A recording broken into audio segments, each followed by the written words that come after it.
Nyerek, sik. Wulan, Mbak Eko.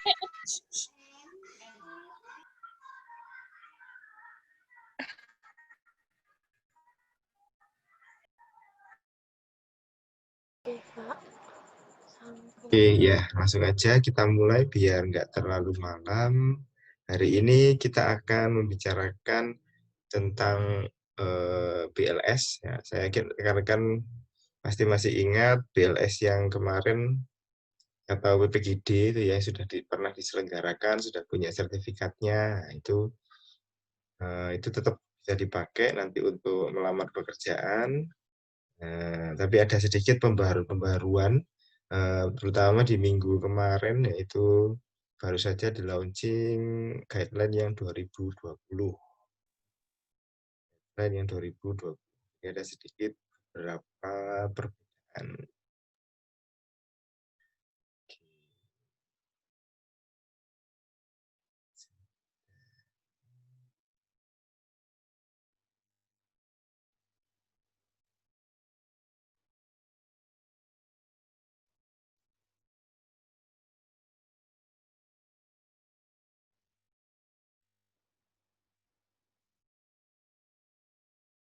Oke, ini gimana, buram atau jelas tampilannya?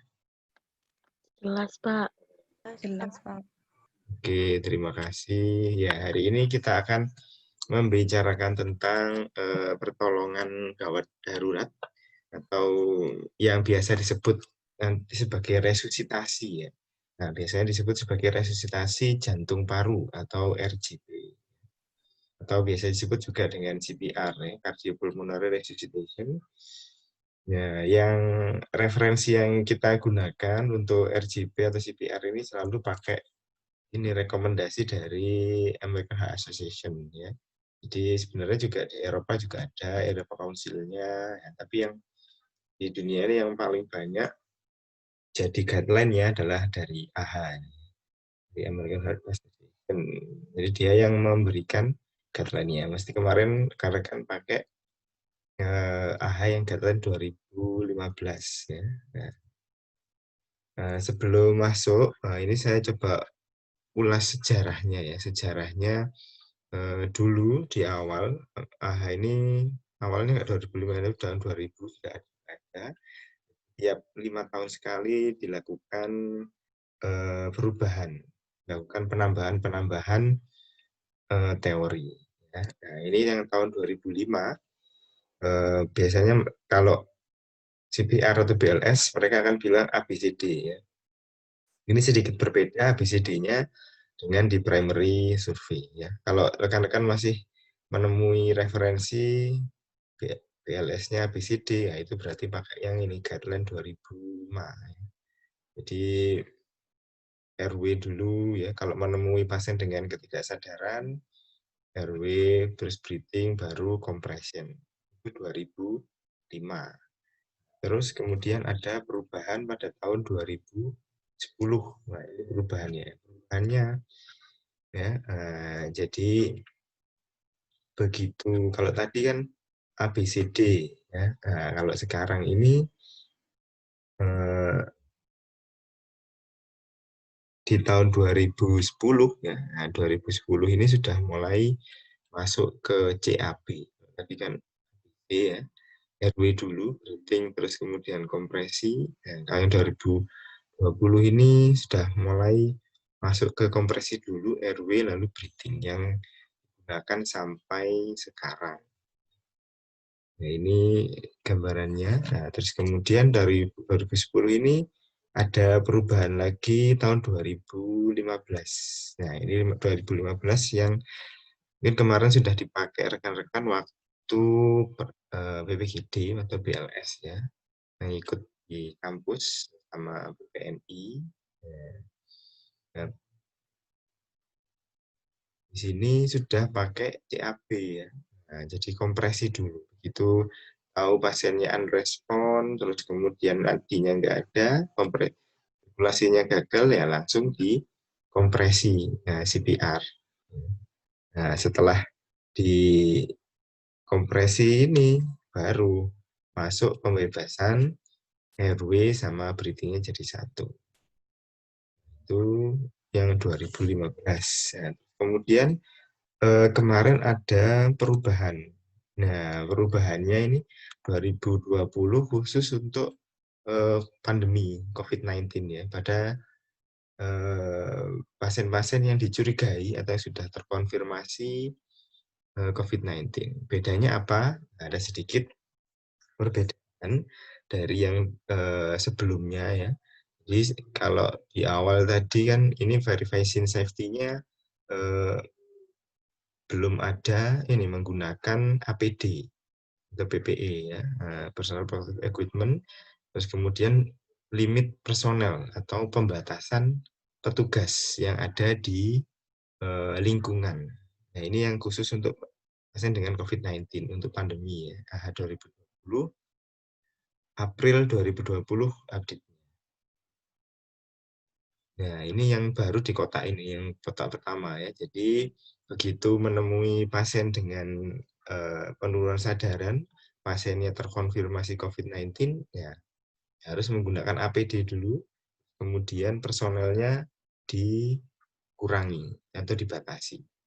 Nah, baru cek kesadaran, meminta tolong ini ya, short for nerve help. Nah, ini pasiennya tidak sadar, minta tolong, aktifkan emergency, atau telepon PSJ 119 kalau di Indonesia ya, kalau di Amerika pakai 911 ya.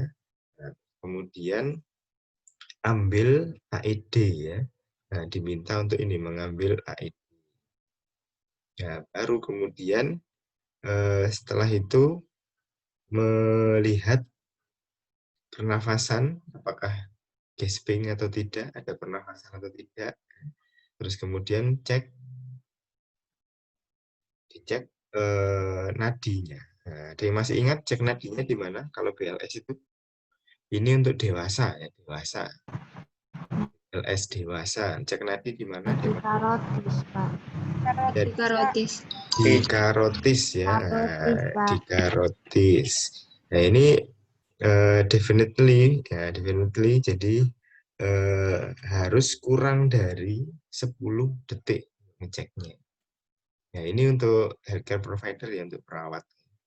Nah, jadi kalau ngecek nadi itu nggak boleh lama-lama ya. Jadi harus kurang dari 10 detik ya. Jadi tidak boleh terlalu lama ya. Ya, apalagi besok liburan, mungkin ada yang mau main sama teman-temannya, nah, terus kemudian main ke rumahnya mungkin, terus kemudian nyoba ngecek-ngecek nadi karotis gitu ya, pegang-pegang nadi karotisnya, nah itu jangan lama-lama. Harus ini kurang dari 10 detik ya.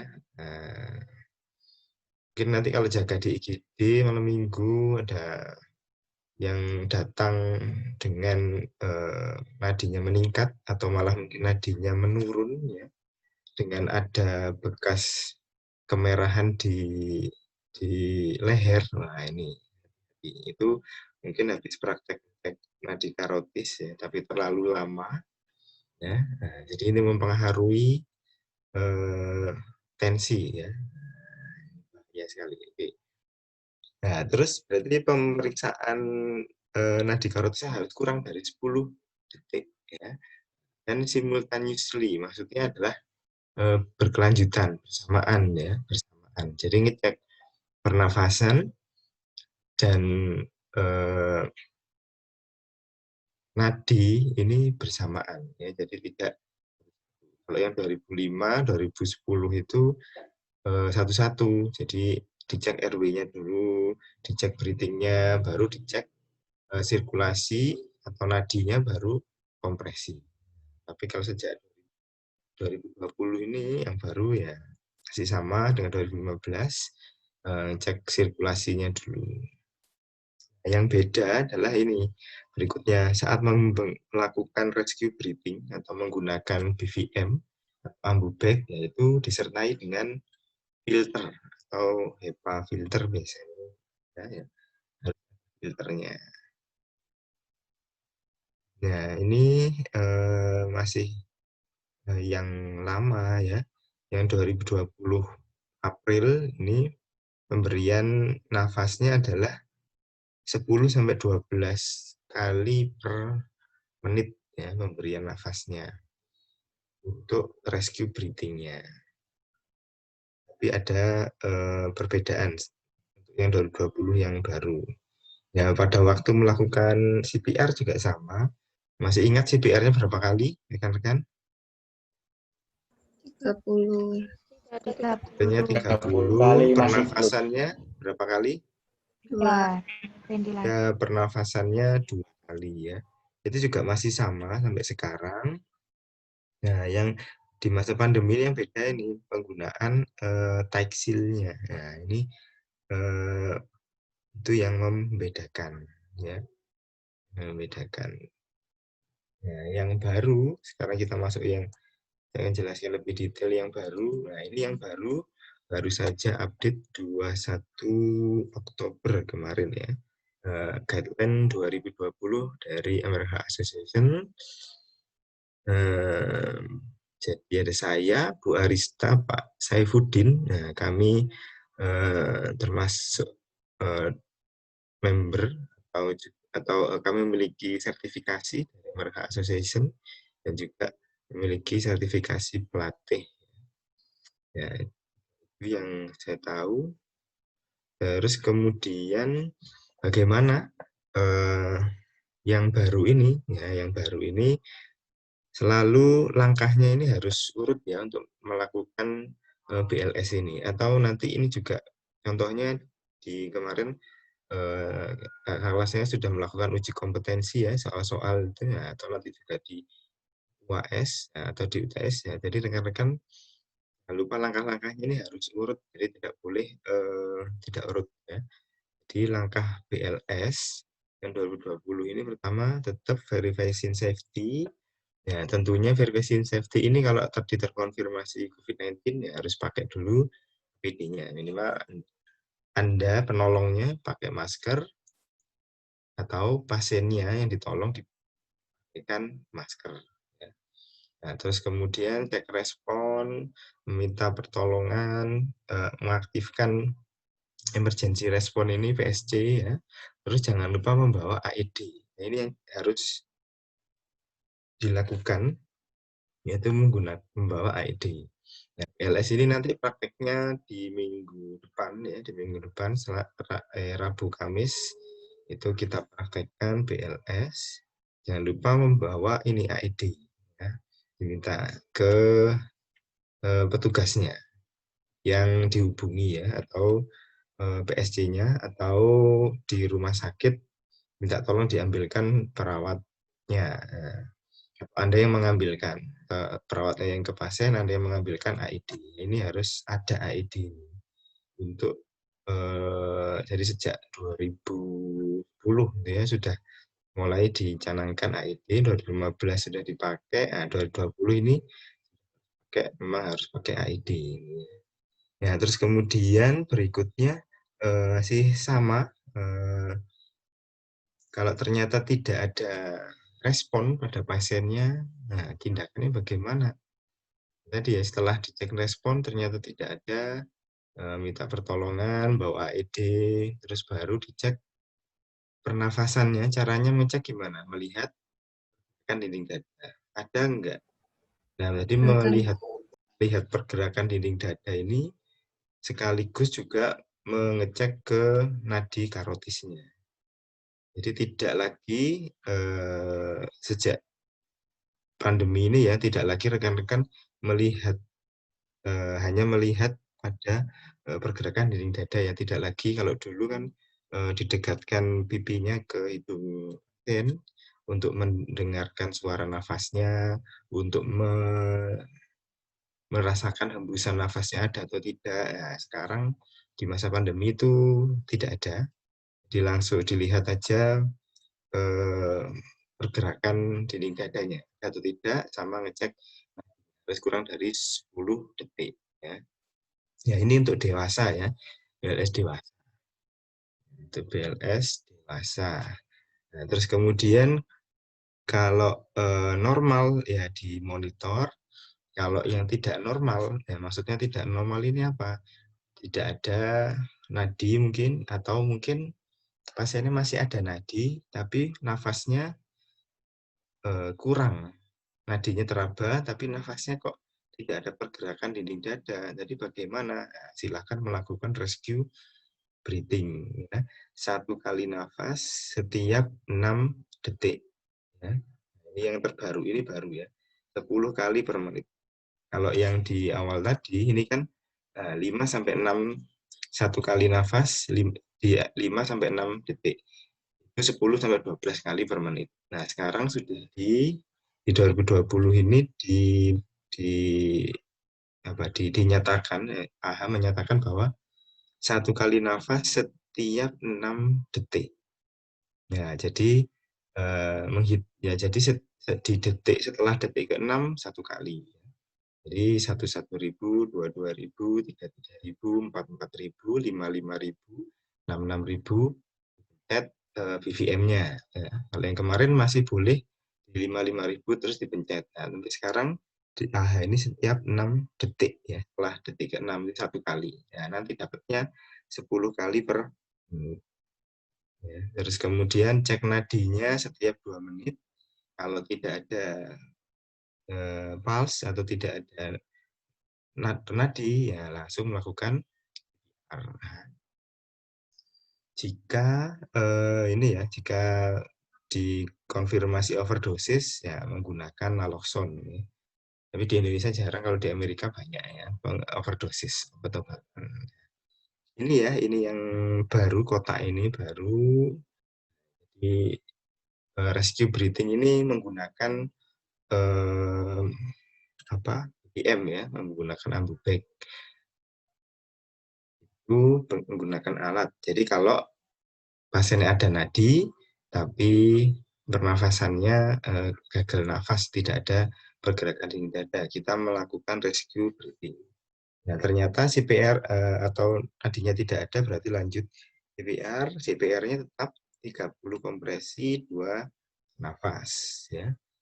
Menggunakan AED secepatnya itu sangat bagus. Kenapa? Karena dengan AED ini rekan-rekan bisa melihat irama jantungnya, apakah dia shockable atau unshockable. Ya. Jadi kalau AED sudah datang, nanti dicek ritmenya apakah terjadi yang sudah kita pelajari dulu, ada ventricle tachycardia, ventricle fibrilasi. Kalau terjadi 2 itu, ya berarti dia akan melakukan shock atau shockable. Jadi memberikan shock setelah 2 menit, atau begitu AED-nya datang, langsung dihentikan CPR, langsung dipasang AED-nya, dianalisa, kalau memang shockable ya langsung diberikan shock-nya atau jantung. Ya. Kalau ternyata dia non-shockable atau iramanya lurus, asystole atau ARES atau BEA, pulseless electrode activity, ya tidak perlu kejut jantung, tapi dilanjutkan lagi. Ya, jadi tetap melakukan CPR atau RCP. Ya, jadi RCP-nya tetap untuk dewasa ini ya, untuk dewasa RCP-nya 30 banding 2 pernafasan tetap. Terus kemudian yang beda ini pemberian nafasnya di detik ke-6 ya. Setelah detik ke-6 dipencet 1 dan jumlahnya nanti adalah 10 kali per menit. Itu yang perubahan baru dari American Heart Association tahun 2020. Ya, sampai dari sini dulu. Mungkin ada pertanyaan dari rekan-rekan.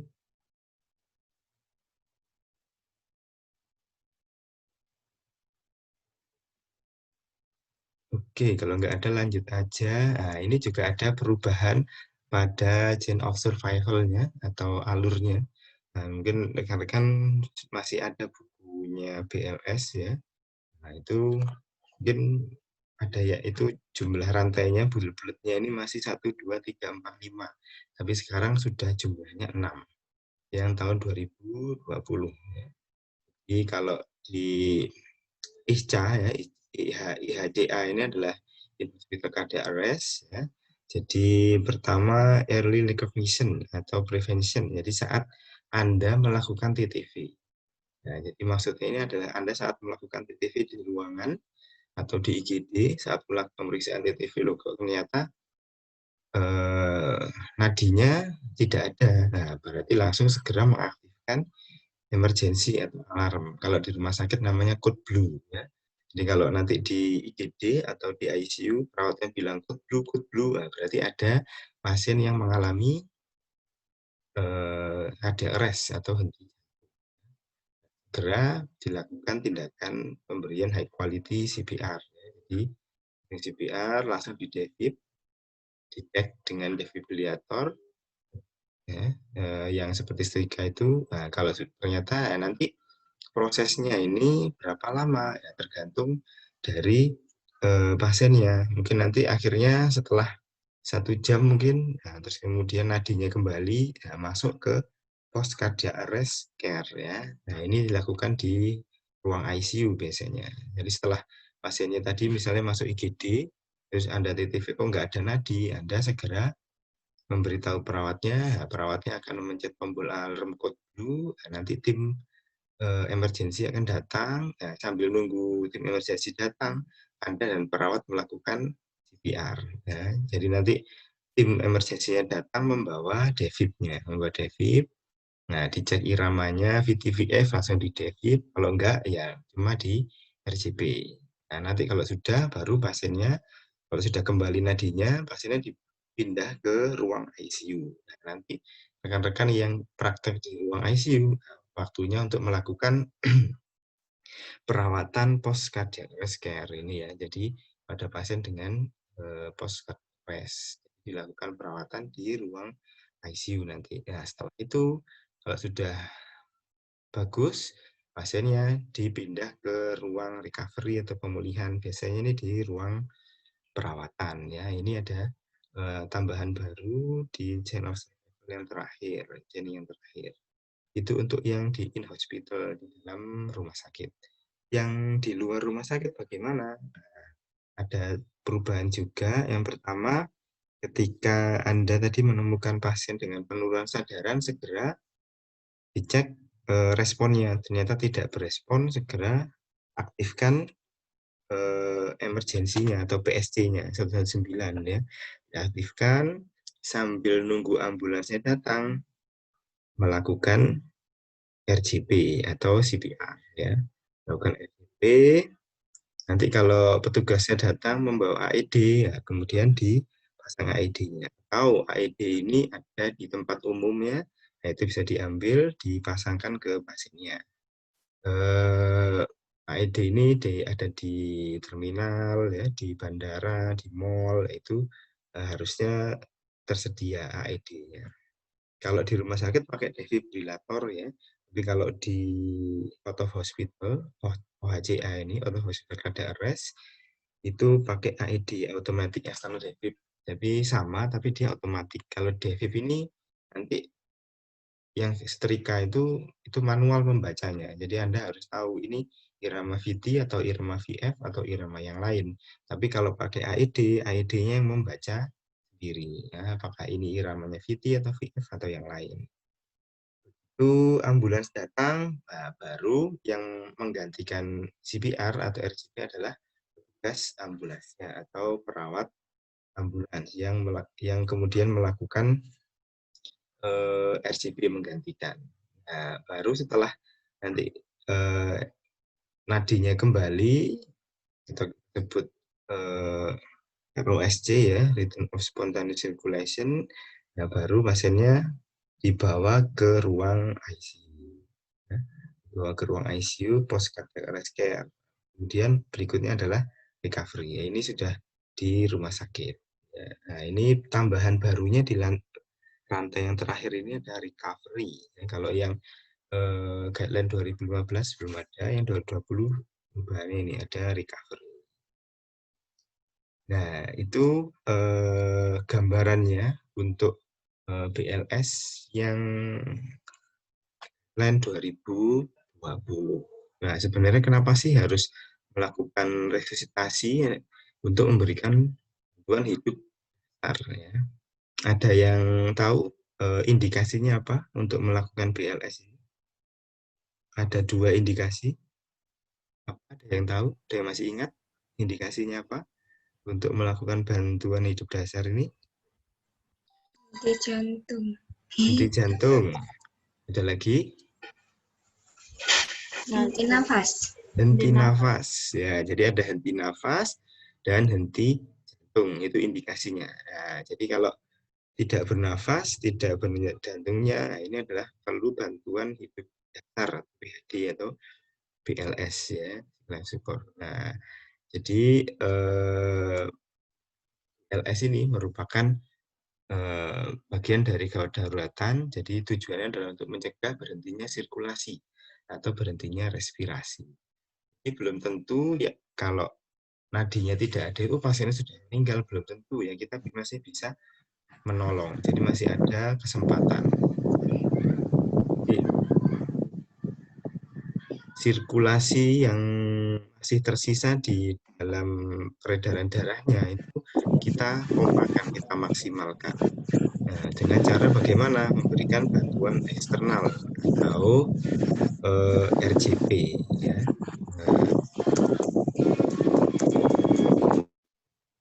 Nah, jadi kita berikan bantuan eksternal atau menggunakan RCP. Jadi RCP ini adalah memompakan jantung secara manual dari luar ya. Nah, jadi kita akan melakukan penekanan pada rongga toraks atau rongga.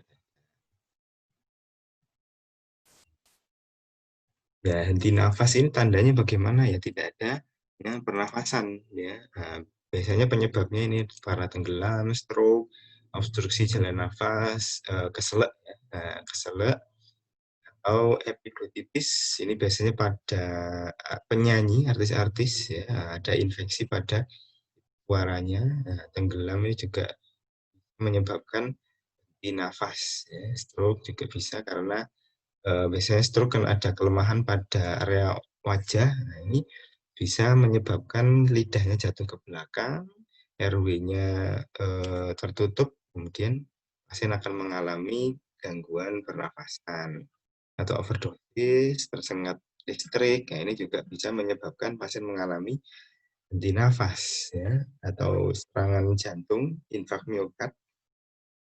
Jadi pada pembuluh darah jantung yang mengalami kematian sel atau berwarna hitam yang kemarin ya, gambar petir, penurunan kesadaran karena berbagai macam kasus. Nah, ini beberapa macam penyebab henti nafas. Ya, jadi begitu awal henti nafas terjadi itu sebenarnya oksigen itu masih ada di dalam darah dan ada di dalam jantung. Jadi kalau ini tidak dipompakan, oksigen itu tidak akan ke otak dan ke organ vital yang lain. Ya, jadi kalau terlalu lama, ya nanti otak dan organ yang lainnya mengalami kekurangan oksigen, maka terjadi hipoksia dan kematian sel. Nah, yang sisa-sisa oksigen di dalam darah dan jantung ini itu yang kita maksimalkan, kita paksa untuk bersirkulasi atau berputar ya. Berhenti jantung, nah ini tandanya ya berhentinya sirkulasi, jelas organ dan otak akan mengalami kekurangan oksigen ya. Tandanya bagaimana? Nah, itu tadi tersengal-sengal, henti nafas. Awalnya adalah henti nafas dulu baru henti jantung ya. Tidak mungkin henti jantung tapi tidak ada nadi tapi ada nafasnya, tidak mungkin. Nah, jadi pertama adalah ini tersengal-sengal dulu. Tersengal-sengal itu kayak sesek ya, sesek. Nah, ya tersengal-sengal, terus kemudian setelah itu baru jatuh pingsan. Nah, itu sudah ya. Nah, ini tanda awal dari henti jantung ya, tersengal-sengal dulu baru henti jantung. Nah, kenapa di BLS ini kita bisa memanfaatkan waktu kritis ya, waktu sisa yang sangat cepat itu untuk menolong pasien. Nah, tapi sebenarnya saat kita melakukan BLS nanti di IGD atau di ICU, rekan-rekan tidak hanya menolong satu pasien, tapi menolong satu keluarga ya. Mungkin dia bapaknya orang lain atau ibunya atau anaknya orang lain ya. Jadi pasti keluarganya kalau dia selamat, keluarganya juga ikut senang ya. Nah, jadi pada waktu kritis itu yang bagaimana ini? Yang kita sebut sebagai mati klinis ya, tidak ada nafas dan ada nadi. Nah, ini sebagai mati klinis. Nah, sebelum terjadi kerusakan otak sebelum 4 sampai 6 menit, nah ini kita lakukan RJP. RJP itu berapa saat siklusnya kan 2 menit. Nah, itu menjadi waktu yang cukup berharga bagi pasien ya. Begitu pasiennya tidak ada nadi, tidak ada nafas, segera lakukan RJP 2 menit. Nah, ini kan sebelum terjadi kerusakan otak. Nah, setelah menit ke-6, nah ini terjadi mati biologis setelah 10 menit. Ya, jadi kalau ini kalau tanpa RJP ya, nah, kalau dilakukan RJP ya masih tersirkulasi tadi ya, darah dan oksigennya masih yang ada di dalam tubuh kita. Ini waktu kritisnya ini yang tanpa RJP ya, yang dibiarkan aja. Nah, otomatis setelah 10 menit mati biologis, jadi tampak aman di eh, bawah bawah tubuhnya ya. Nah, itu tanda-tanda kematian. Nah, sudah jelas ini mati biologis. Makanya biasanya ada istilah itu mati terus kemudian hidup kembali ya. Nah, itu Guri, ya itu mungkin dalam waktu-waktu ini, waktu-waktu kritis. Ternyata dia bisa, jantungnya mungkin berdenyut kembali, ya akhirnya dia bisa survive, hidup lagi. Ya ini adalah waktu ini yang golden time ini, kita golden time ini yang wajib kita manfaatkan. Jadi sangat-sangat tipis sekali waktunya antara hidup dan mati pada pasien dengan serangan jantung. Ya, tujuannya apa? Ya, ini organ-organ vital. Kita menyelamatkan organ vital ini ya, paru, jantung, otak. Ya, ini kita selamatkan. Caranya gimana? Supaya tetap mendapatkan oksigen dan sirkulasi. Jadi tetap tersirkulasi. Nah, ini yang banyak di berita ya. Mungkin masih ingat ada artis siapa-siapa ya. Nah, itu kalau dari newsnya ini 12 artis yang meninggal karena serangan jantung. Itu saat serangan jantungnya saat olahraga, saat syuting, atau ada yang sedang saat tidur ya. Wah, ini menggambarkan bahwa serangan jantung ini bisa terjadi di mana saja, kan kapan saja ya. Waktunya itu tadi ya, kalau bisa kurang dari 10 menit sebelum mati biologis ya. Bahkan sebelum brain-nya atau otaknya mengalami kekurangan oksigen itu harus segera dilakukan RJP atau CPR ini ya. Jadi sangat-sangat waktunya sangat tipis sekali ya. Jadi kan harus kita memanfaatkan waktu yang ada itu untuk benar-benar menolong pasiennya ya. Ini ya mungkin ada yang paham 12 artis siapa saja. Tapi bagaimana kasusnya, tandanya, nah ini gambarannya ya. Tandanya kalau seseorang itu mengalami biasa kita sebut sebagai cardiac arrest jantung atau serangan jantung mendadak, sudden cardiac arrest. Ya, jadi serangan jantung itu mendadak dan langsung berhenti ya. Ini gambarannya kayak contoh ini ya. Nah, jadi penyebabnya karena mungkin senang berlebihan ya. Nah, ini mungkin dia sedang nonton bola ya. Dia mungkin terlalu senang karena timnya ngegolin ya, akhirnya dia sampai serangan jantung ya. Nah, jadi jangan terlalu senang dan jangan terlalu sedih gitu ya. Nah, ini dapat menyebabkan serangan jantung atau henti jantung mendadak. Nah, tandanya itu pasiennya memegang dada sebelah kiri atau jantungnya. Kenapa dia memegang jantungnya? Karena saat itu rasanya seperti ditusuk ya, itu seperti ditusuk yang sangat banyak dan sekaligus dan tiba-tiba ya. Jadi otomatis dia akan refleks pegang jantungnya. Nah, jadi rasanya sangat nyeri dan kemudian langsung menusuk gitu ya. Nah, mungkin gambarannya kayak rekan-rekan dari pagi mungkin belum makan, terus kemudian tiba-tiba siang atau sore makan yang terlalu banyak, pasti kan dadanya terasa panas. Nah, itu gambarannya seperti itu. Nah, berarti kalau terjadi kasus seperti ini, bagaimana cara kita untuk melakukan penata atau membantu supaya pasien ini bisa diselamatkan ya. Nah, jadi pertama adalah tadi seperti di kota awal tadi, scene safety ya, pengkajian pasien dan lingkungannya. Nah, pastikan lingkungan aman bagi penolong dan pasien. Nah, ini yang pertama ya. Jadi Anda harus aman dulu, penolongnya aman dulu. Jadi Anda masker, kalau di situasi pandemi ini pakai masker, pakai handscoon ya. Terus kemudian pasiennya juga harus aman, pasiennya diberikan masker ya. Ya, terus kemudian cek respon pasien, ditepuk-tepuk bahunya mungkin ya, atau dipanggil. Nah, kemudian cek pergerakan dada dan pernafasan pasien ini dengan cara dilihat saja ya, tidak lagi dirasakan. Terus kemudian kalau posisinya tengkurap ya atau miring ya, kalau bisa dirubah silakan dirubah, tapi kalau tidak bisa ya tetap nggak apa-apa.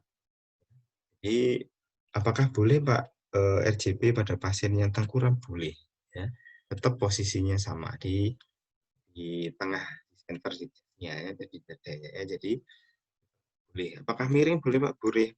Contohnya pada ibu hamil itu miring posisinya, jadi boleh. Jadi nggak harus di yang guideline 2020 nggak harus dirubah dulu. Nah, tapi kalau bisa ya boleh silahkan. Kalau nggak bisa ya langsung segera dilakukan.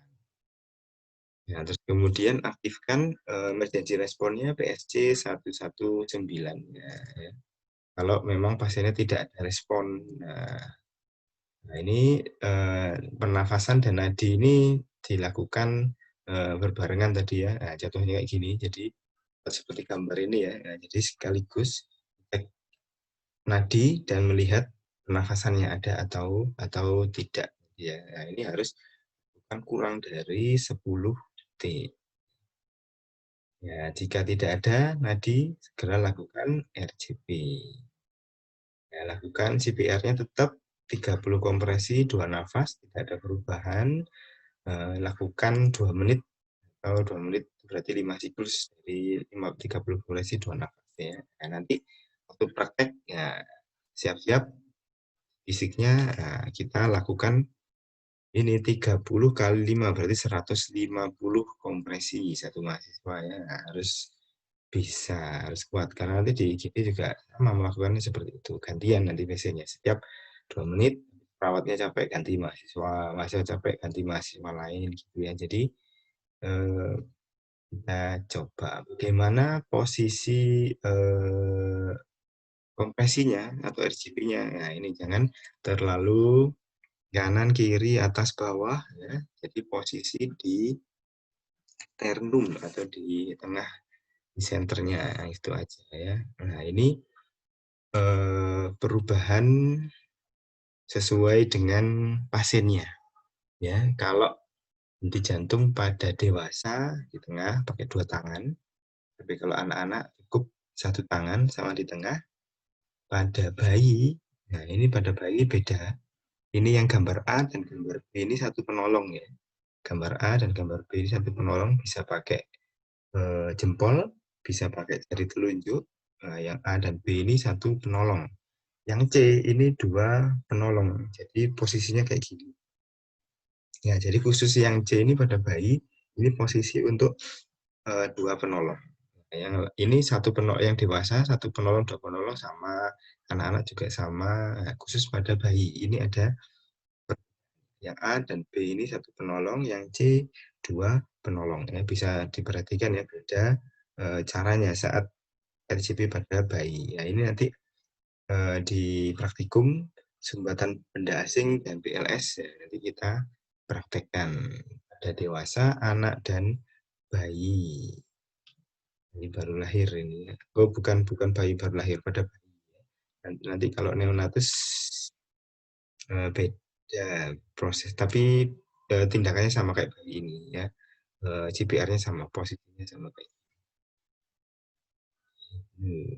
tekniknya bagaimana ya, samping pasien tersebut atur posisi dan letak, tempatkan tumpuan atau kompresi dicari, ya, terus kemudian harus lurus tangannya, kedua bahu sejajar, berikan tekanan yang dalam dan cepat, ya. Kedalamannya 6 cm ini dewasa, kompresinya 100 sampai 120 kali per menit. Nah, ini untuk dewasa ya, ini untuk dewasa. Nah, untuk dewasa kedalamannya 6 cm, kompresinya 100 sampai 120 kali per menit kompresinya ya. Setelah kompresi pastikan dada recoil maksimal ya. Jadi jangan di dipencet-pencet terus, di RCP terus ya, tapi dadanya harus recoil kembali ya, kembali mengembang maksimal. Dan tidak boleh ada interupsi ya. Bagaimana biar tahu CPR-nya itu maksimal? Nah, ini LAN yang tahun 2020 ini menyarankan pakai alat ini. Kita di lab belum punya, belum beli. Nah, ini guideline yang terbaru 2020 pakai alat ini, pembantu ini. Ya, nanti tapi di Pantum kita ada ya, jadi ada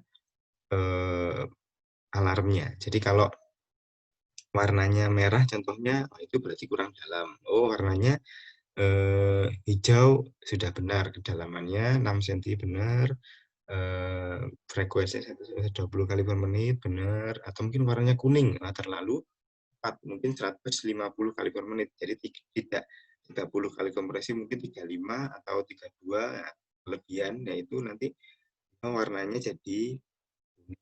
Nah, kalau di kita di Pantumnya sudah ada alarmnya, tapi kalau di waktu RJP ke manusia kan nggak ada alarmnya, alat bantunya. Itulah makanya diciptakanlah ini ya, CPR feedback tool ya. Nah, mereknya macam-macam, ada CPR Easy, ada Zoll, ada Philips juga ada ya, macam-macam. Nah, ini posisinya dia alatnya berada di titik tumpu ya. Nah, ini sudah jadi guideline 2020. Jadi jangan kaget nanti kalau kerja, kalau sudah kerja di rumah sakit kan sudah jadi guideline 2020 nih, berarti rumah sakit akan mulai sekarang kan banyak yang membeli alat-alat seperti ini. Ya, jadi nanti di IGD waktu rekan-rekan kerja, mungkin waktu praktek masih belum ada, mungkin waktu kerja sudah ada yang IGD tempat kerjanya pakai CPR feedback tool ini. Nah, jadi kan bingung lagi memakainya. Jadi ini ditempatkannya di antara ya, di antara pasien dan Anda. Jadi sebagai titik tumpunya. Ya, ini dipencet. Ya, tujuannya untuk biar tahu kedalamannya yang Anda lakukan sudah benar atau belum, dan frekuensinya sudah benar atau belum. Ya, jadi bisa pakai ini. Dan di masa pandemi ini menurut Health Association disarankan pakai alat ini ya, alat pijat jantung yang otomatis. Nah, ini mereknya Zoll, dari Zoll, ini auto pulse ya. Jadi pasiennya masuk di sini di tengah gini ya. Jadi kita tidak lagi melakukan RJP atau CPR. Jadi mesinnya sudah melakukan sendiri ya. Jadi ini dari newsnya, meninggal selama 40 menit, hidup kembali berkat teknik CPR baru. Nah, maksudnya pakai alat baru ini terjadi di Australia. Nah, jadi benar-benar ternyata memang CPR atau RJP ini benar bisa membantu atau mempertahankan pasiennya. Ini mungkin maksudnya meninggal selama 40 menit ini proses CPR-nya itu selama 40 menit ya. CPR 40 menit, nah itu kan lama tuh 40 menit. Nah, 2 menit saja tadi 150 kompresi ya, jadi 150 kali pompa. Kalau 40 menit berapa kali pompa itu kan banyak kali ya. Nah, ini makanya lah diciptakan ini otomatis. Jadi nanti dia ini akan memompa sendiri, dadanya akan dipompa otomatis oleh alat ini. Dan pasti kedalamannya pasti benar 6 cm dan frekuensinya 100 sampai 120 kali per menit, itu pasti kalau pakai alat ini. Ya, di masa pandemi ini disarankan pakai ini. Kenapa? Karena biar mengurangi kontaminasi. Jadi saat RJP ini pasiennya akan mengeluarkan cairan, mengeluarkan udara dari RW-nya ya. Nah, itu kenapa disarankan pakai alat ini yang namanya auto pulse. Tuh. Nah, ya. Tadi kan kalau 220 ini CAB ya. Kita kompresi, baru RW-nya dibuka. Setelah kompresi 30 kan pemberian nafas 2 kali ya. Nah, itu dibuka dulu RW-nya. Bisa pakai head pill, lift seperti ini pada pasien yang non trauma. Nah, ini head pill, chin lift ya. Nah, jadi ingat-ingat lagi head pill, chin lift-nya. Nah, kalau pada pasien dengan trauma, nah kita pakai Jetras yang sudah kemarin dipraktekkan. Oke. Nah, baru memberikan pernafasan atau breathing. Jadi C, A, terus kemudian B. Bisa pakai tanpa alat, mut-to-mut, atau dengan alat menggunakan masker. Nah, ini kalau di masa pandemi sangat-sangat tidak diperbolehkan. Sebelum pandemi saja sudah tidak diperbolehkan untuk mut-to-mut ini ya, karena terjadi penularan infeksi dari pasien ke penolong ya, atau boleh kalau keluarganya atau Anda tahu siapa dia atau siapa, itu boleh pakai mut-to-mut ya, boleh tergantung dari penolongnya, atau pakai alat yang namanya ini pocket mask. Ini nafasnya 2 kali pemberiannya. Nah, ini caranya kalau di IGD nanti rekan-rekan nggak pakai mut-to-mut atau pocket mask itu tidak, sangat-sangat tidak diperbolehkan ya. Kalau di IGD Anda pakai ini, pakai BVM atau ambubek, merek ya dari ambubek, merek BVM ya, big valve mask ya. Jadi tangannya huruf C, terus ini huruf E-nya ngangkat dari dagunya ya. Nah, besok ini dilakukan sendiri ya waktu praktek. Jadi habis CPR, breathing CPR, breathing CPR 30, baru breathing pencet ini 2 kali langsung, tidak hitungan lagi. Kalau tidak risk itu karena bukan risk breathing ya. Ini kalau 1 orang yang pegang gini. Kalau 2 orang yang pegang seperti ini, tangannya C-nya double, E-nya ini ditarik ya, harus ditarik. Kenapa harus ditarik? Ya, karena biar membuka RW-nya tadi ya. Jadi CAB kan kompresi, RW breathing ya. Nah, jadi dibuka RW-nya baru dipencet breathing-nya ini. Ini untuk 2 penolong. Nah, ini atau ini saat yang satunya RJP dia tetap jadi BVM-nya tetap terpasang dan tetap dipegang ya, tidak boleh dilepas. Kenapa? Karena ini terhubung ke oksigen ya. Jadi tidak boleh dilepas. Mungkin kemarin ada yang waktu praktik masih ada yang dilepas ya. Jadi ini tidak boleh dilepas, harus fokus melihat ini. Jadi waktu RJP ini harus dihitung ya, menghitung 1 sampai 30 ya. Kalau mungkin ada yang 1 sampai 10 terus 1 sampai ngitungnya ya. Jadi ngitungnya yang disarankan oleh American Association adalah dilafalkan semuanya 1 sampai 11, 12, 13, 14, 20, 21 sampai 30 ya. Jadi bukan 1 sampai 10, 1 sampai 10, 1 karena perbedaan waktunya 1 sama 11 itu kan beda lamanya ya. Jadi itu karena di American Heart Association kan pakai 1, 2, 3 terus 11, 12, ya, 21. Nah, ini kan pengucapannya sama dengan Indonesia 21 ya. Nah, 12. Nah, ini 21. Nah, ini ya. Jadi seperti itu. Jadi ini nanti rekan-rekan harus dihitung, ngomong begitu 30 langsung temannya memberikan pernafasan 2 kali. Kemudian kalau pada bayi tadi dengan 2 penolong, ya ini prosesnya kenapa tadi berbeda dengan 2 jempol agar yang atas ini bisa pegang RW-nya seperti ini. Nah, ini pemberian breathing pada breathing ya pada pasien yang mengalami cardiac arrest. Nah, di tahun 2020 ini karena masa pandemi, jadi harus ada filternya tadi ya. Jadi kan disarankan harus ada filter yang kita sebut ini HEPA filter ya. Ini ada BIP, nah, filternya ini, filternya di sini.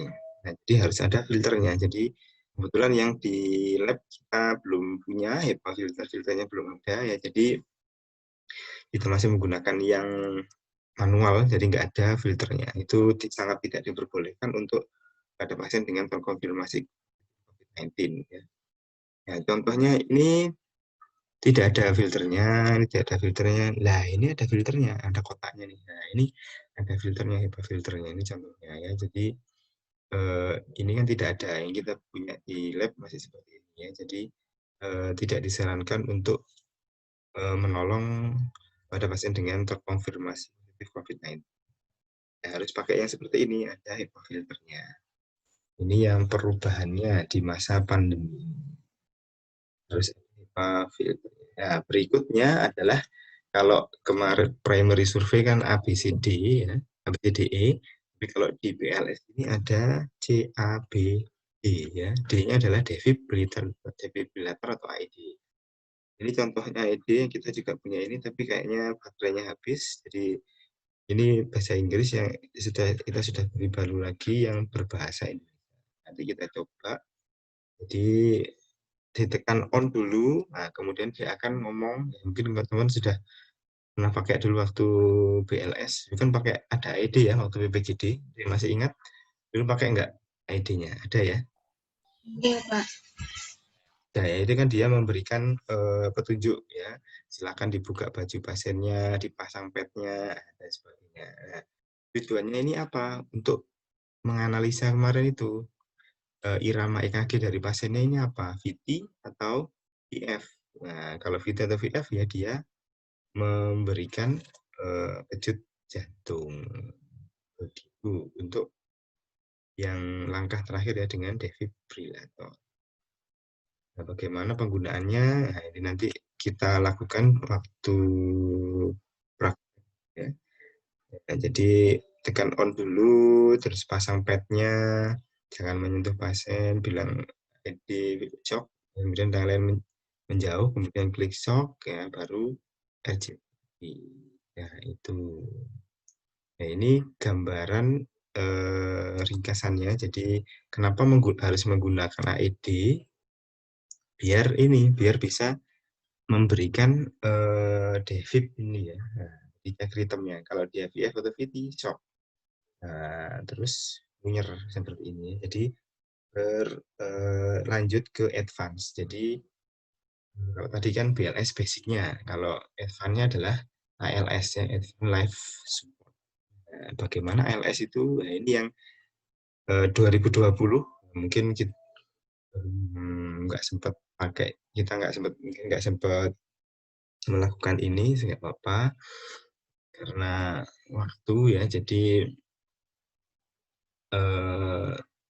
harus melihat dulu gambaran iramanya ini. Setelah kita CPR, cek iramanya apakah VF atau VT atau asistol atau PIE ya. Ini jalurnya berbeda atau penata laksanaannya berbeda ya. Jadi kalau dia VF atau VT, setelah di shock CPR 2 menit baru sekaligus pasang ini IV atau infus.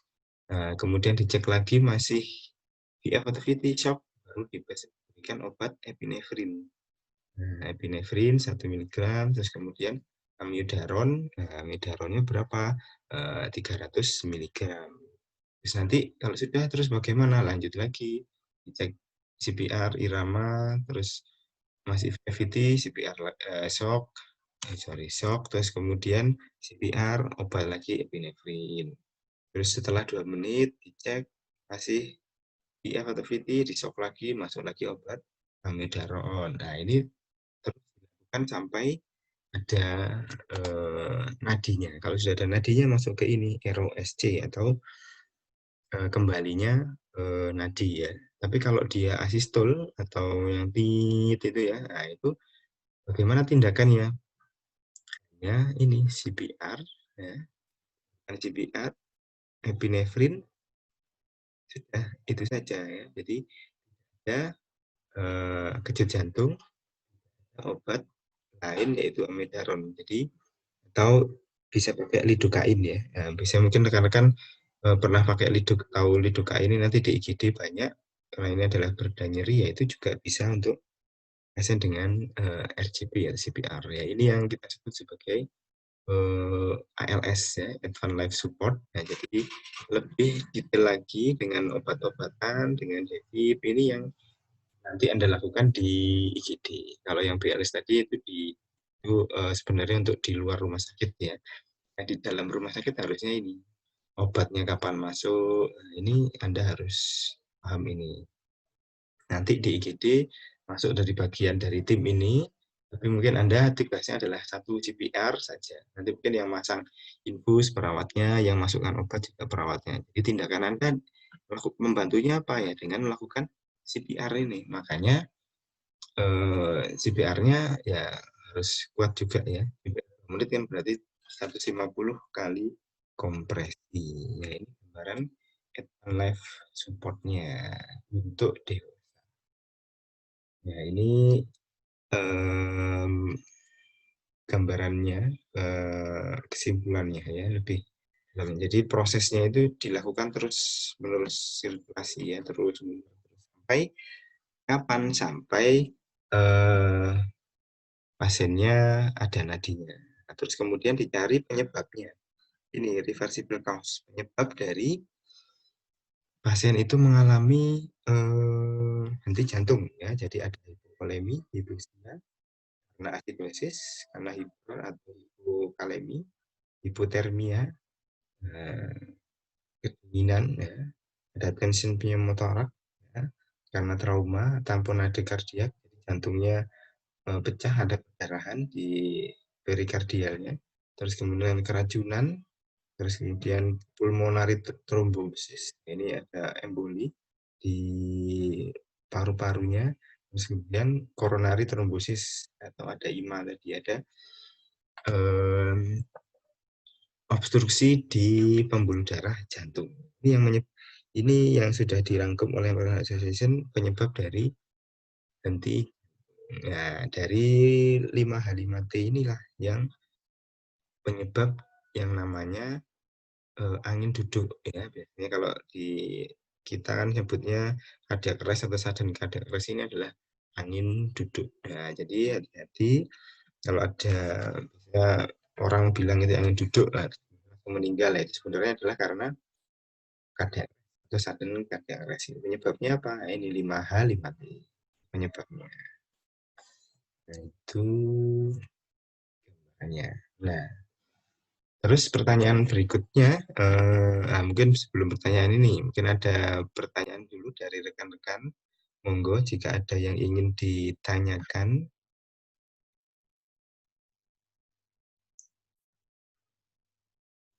Kalau nggak ada, oke, kita lanjut. Ini ya, jadi BLS-nya ini sampai kapan? Nah, ini kapan dilakukan terminasi ya?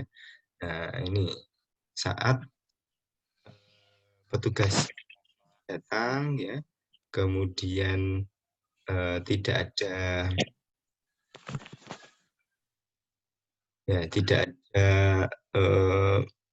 AED atau DEVIP-nya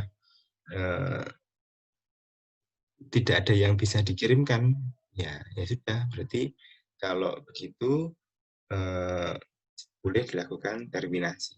Karena pasti yang melakukan RCP capek, tidak ada AED, ya sudah, pasti tidak bisa ditolong, ya sudah, berarti boleh diterminasi atau dihentikan.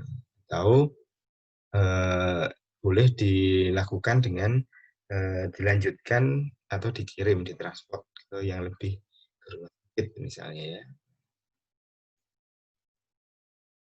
Ini untuk BLS-nya, kalau ACLS-nya sama ya. Jadi mungkin atau kalau di Indonesia keluarganya ikhlas ya sudah boleh dilakukan dihentikan ya. Gimana? Oke. Nah, ya bagaimana setelah dilakukan ini ya, setelah BLS yang benar kita sebagai perawat ya. Jadi kalau setelah dilakukan CPR dan breathing dengan BVM ya, dengan ventilasi, kalau bisa dipasang alat RW. Nah, ini nanti diajari Bu Arista waktu praktikum nanti minggu depan ya. Jadi memasang RW atau salah satunya contohnya kemarin adalah OPA ya, oropharyngeal RW, atau pakai ETT ya, itu sangat disarankan UTT endotracheal tube ya. Nah, jadi sangat disarankan pakai itu, dipasang itu sambil kalau nanti di rumah sakit. Nah, setelah pasiennya kembali nadinya, bagaimana tindakannya? Nah, itu yang kita sebut sebagai RUSC. Bagaimana selanjutnya nih? Di tabel ini ya, manajemen RW dipasang ETT ya. Terus kemudian respirasi ya, baru kita melakukan ini rescue breathing tadi ya, 10 kali per menit. Jadi di detik ke-6, setelah detik ke-6 ya. Jadi 1.000, 2.000, 3.000, 4.000, 5.000, 6.000. Nah, itu sampai kapan? Sampai saturasinya 92 sampai 98 ya. Nah, normalnya kita kan 95 di atas, tapi menurut World Association waktu ROSC atau kembalinya nadi ini bisa 92 sampai 98 boleh. Nah, terus kemudian tensinya harus di atas 90. Nah, sistoliknya ini harus di atas 90. Ini dijaga sampai di atas 90. MAP ini harus di atas 65 ya. Nah, terus kemudian dipasang, diukur EKG-nya 12 lead ya. Terus kemudian dicari penyebabnya apakah karena penyumbatan pada pembuluh darah jantung atau tidak misalnya. Nah, ini tindakan yang dilakukan setelah nadinya muncul ya. Kalau sadar ini ya baru masuk ke critical care atau ICU. Nah, kalau masih koma lakukan TTM ya. TTM itu apa? TTM itu ini target temperatur manajemen ya. Nah, jadi dijaga suhu tubuh pasien 32 sampai 36 ya. Nah, kalau suhu tubuhnya 30 gimana Pak? Ya, diberikan hangat ya, diberikan hangat NS, bisa NS hangat ya, normal salin hangat atau infus hangat. Jadi NS-nya dihangatkan dulu kayak transfusi ya. Nah, kalau suhunya 38 40 gimana? Ya berarti NS-nya didinginkan dulu baru diinfuskan. Itu yang kita sebut sebagai TTM ya. Apa tadi? Ya, target temperatur management ya. Terus di CT scan, di EEG, ya, dicari penyebabnya. Ini 5H, 5T, penyebab dari pasiennya mengalami cardiac arrest. Itu tindakannya setelah di ruang pos cardiac arrest atau di ruang ICU nanti ya. Itu yang Anda lakukan. Jadi pasiennya henti jantung di IGD, ya, nanti yang merawat, yang praktek di ruang ICU. Kan semoga kan praktek di IGD dan di ICU ya semester nanti. Dan itu prakteknya biasanya 2 minggu IGD 1 minggu ICU ya. Jadi itu semuanya. Nah kalau di Amerika itu banyak pasien yang di Indonesia juga mulai banyak opioid ini ya. Bagaimana caranya? Ya itu tambahannya tadi adalah dengan ini naloxone ini. Tapi kalau di Indonesia masih kurang. Nah, tapi kalau nanti Anda di IGD ya pasti nemukan aja. Ini gambarannya tapi sama prosesnya cuma nambah naloxone. Nah, yang agak sedikit berbeda, bagaimana kalau pasiennya ini ibu hamil ya, pregnancy. Nah, tetap berikan CPR kalau ya. Terus sarankan untuk berkonsultasi pada dokter spesialis kandungannya, bidan ya, apa tensinya maternal atau obstetrik. Nah, maternal ini dikasih RW manajemennya harus dibuka, oksigennya harus 100% ya, berikan infus ya, terus kemudian kalau biasanya ibu hamil ini dapat infusnya magnesium ini harus di stop. Dan kemudian persiapkan untuk melakukan sesar. Ini jadi salah satu indikasi sesar bisa ini pasien ibunya mengalami henti.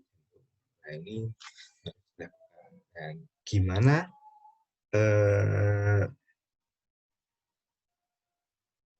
kok Ya, pada pasien dengan ibu hamil ini mengalami henti jantung, ini penyebabnya ya. Karena anestesi, karena perdarahan, karena penyakit jantung, karena obat, karena ada emboli, karena panas, karena 5 hal 5T tadi, atau karena hipertensi. Ada A, B, C, D, E, F, G. Ini penyebab kenapa ibu hamil itu bisa mengalami henti jantung. Nah, bagaimana posisinya? Nah, ini yang disarankan. Posisinya adalah miring ya. Nah, jadi tidak ditelentangkan. Jadi ini kayak gini.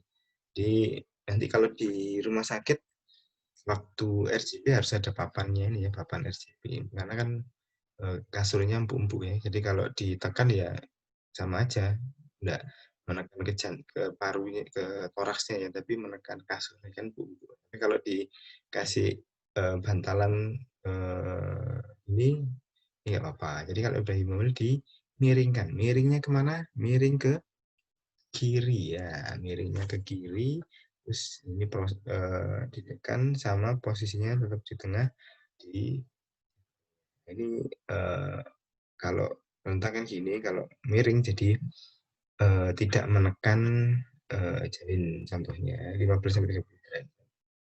Untuk kalau tidak bisa, misalnya tidak bisa miring, kenapa? Karena ada fraktur pada kaki atau tangan misalnya. Boleh terlentang, tapi penolong yang lain ini kan ada 3 penolong ya gambarannya. Penolong 1 RJP, penolong 2 melakukan airway breathing, ya penolong yang ketiga ini memiringkan ini bayinya, janinnya dimiringkan, diputar uterusnya ini biar tidak itu tujuannya miring kiri ini biar tidak menekan di pembuluh darah yang ke janin juga. Ini harus diputar sesuai ini, diputar ke kanan ini ya. Nah, itu posisinya CPR pada ibu hamil ini agak berbeda. Tapi karena dewasa sama kompresinya 30, pernafasannya 2. Itu pada dewasa. Pada anak ada sedikit perbedaannya. Tapi kalau untuk chain of survival-nya sama, ada 6 ya, sama kayak di depan tadi. Tambahannya di 2020 ini ada di yang terakhir ini ya, recovery. Di chain of survival yang terakhir ini recovery. Nah, terus kemudian bagaimana stepnya? Stepnya ini untuk yang lay rescue ya. Jadi untuk orang awam, pertama ya lingkungannya amankan dulu ya. Terus kemudian cek kesadarannya awake enggak, terus kemudian lihat pernafasannya normal enggak sih anak ini pernafasannya ya. Kalau enggak normal ya segera telepon 911 atau PSC 119 ya. Kemudian lakukan CPR 30 kali 2 breathing. Ini untuk satu penolong ya. Lakukan tangan satu ya. Nah, terus kemudian ini kalau anak ya, anak ini kedalamannya 4 ya, 4 cm. Terus kemudian pada bayi ya ini menggunakan jari ya. Nah, kalau ini kan BLS ini yang saya sampaikan ini untuk tenaga terlatih, mahasiswa perawat dokter ya, pakai kayak gini. Kalau pada orang awam tidak perlu breathing, tidak perlu pernafasan. Jadi cukup RJP saja terus sampai penolongnya datang. Jadi itu yang untuk orang awam adalah melakukan RJP saja. Jadi tanpa pernafasan. Nah, ini untuk pediatrik ya pada anak. Kotak awalnya sama, amankan lingkungan, cek responnya, segera aktifkan emergency, suruh bawa AED, terus kemudian cek pernafasan dan cek nadinya kurang dari 10 detik ya. Rescue breathing-nya ini agak berbeda ya. Kalau tadi pada dewasa kan 1 kali nafas di detik ke-6, tapi kalau pada anak ini di detik ke-3 ya, 1.000, 2.000, 3.000 pompa atau di detik ke-3 boleh. Jadi 2-3 detik itu 1 kali nafas. Atau nanti dapatnya 20-30 kali per menit. Jadi ada perbedaan dengan yang di dewasa tadi ya. Nah ini bisa diperhatikan. Jadi ada perbedaan untuk anak dan kalau dewasa tadi berapa? Itu kan 1 kali nafas setiap 6 detik atau 10 kali per menit. Kalau pada anak-anak 1 kali setiap 2-3 detik. 20-30 kali per menit. Ya. Kemudian kalau heart rate-nya kurang dari 60 dan perfusinya jelek, segera lakukan CPR ya. Ya, CPR-nya berapa kali? Nah, ini ada sedikit perbedaan. Ini untuk satu penolong ya. Ini kotak ini untuk satu penolong melakukannya kalau satu one rescuer atau satu penolong 30 kompresi, 2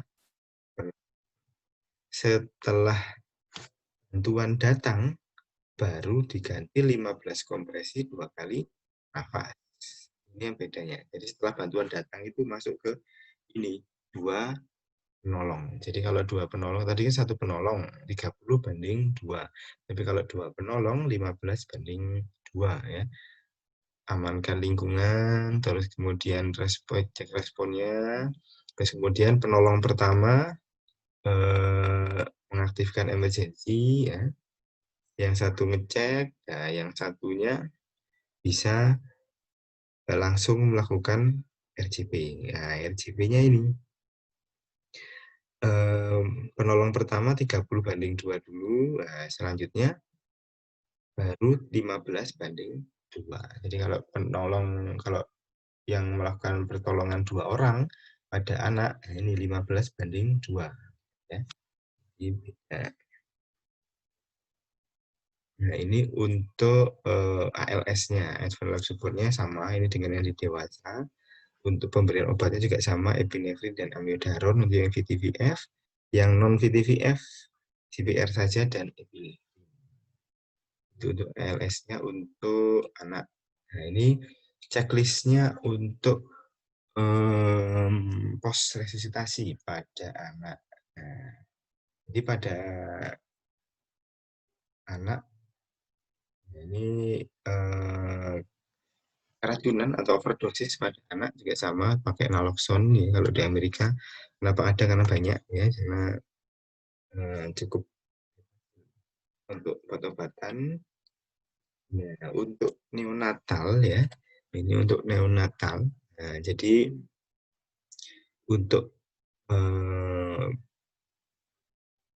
CPR-nya sama dengan anak tadi, tapi letaknya saja tadi ya, letak CPR-nya. Kalau satu penolong sama 30 banding 2, kalau 2 penolong ya sama 15 banding 2 pada neonatal ini. Ya, begitu dia lahir ya, dicek Apgar skornya, dia nangis enggak ya. Nah, kalau nggak nangis ya dibuka RW-nya dibersihkan ya. Ternyata ada gasping atau apneu. Nah, rate-nya kurang dari 100 ya. Jadi dilihat saturasinya, ECG-nya. Kalau memang tidak ada nadinya, ngeceknya di mana? Kalau dewasa tadi kan di karotis, kalau anak di karotis. Tapi kalau bayi di mana? Ada yang tahu? Cek nadinya di mana kalau bayi?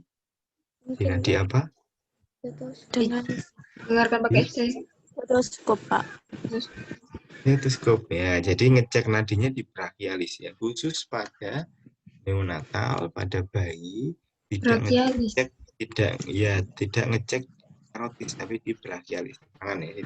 Brachialis tangan itu kalau di nadi brachialisnya tidak teraba nadinya RCP ya. Jadi tidak di karotis, perbedaan pada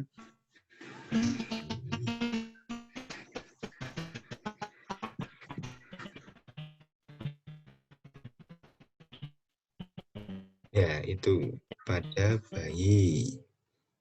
Perbedaannya itu ya. Oke.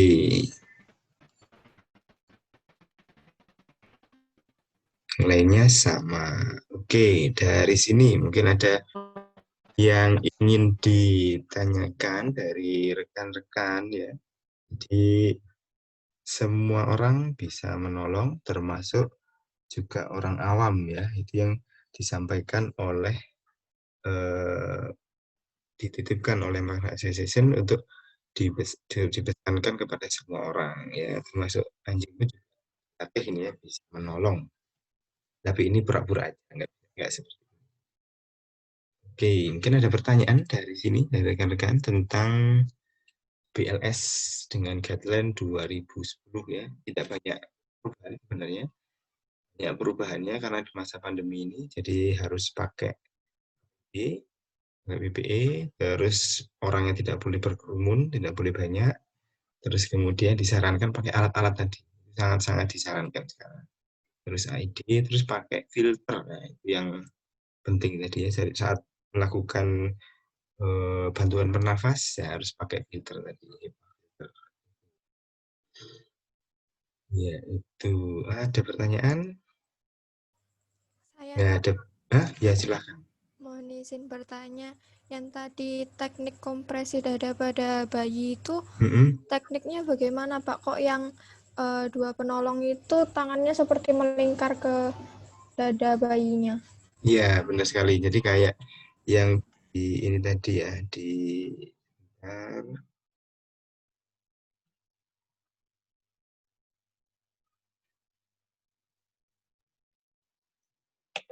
seperti yang digambar tadi ya.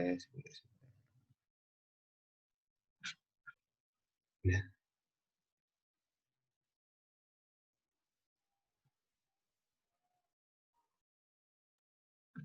oke, tadi gambar ini ya.